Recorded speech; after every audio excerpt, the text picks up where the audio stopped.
Ready to cash out your crypto gains and send those funds directly to your bank account? Let's do it. First, open your Binance US app and tap on the wallet icon, usually located at the bottom of your screen. On the wallet page, find and tap the Withdraw button. This is where you initiate the transfer of your funds.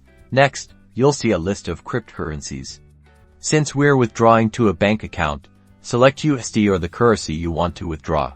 Now, you should see your linked bank account.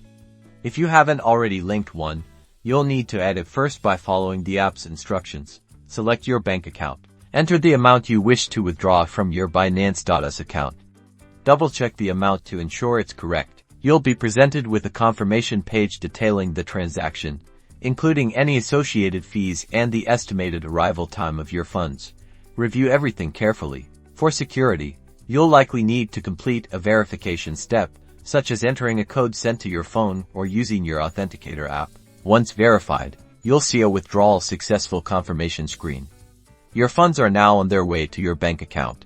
Keep in mind that it may take a few business days for the transaction to fully process. Congrats.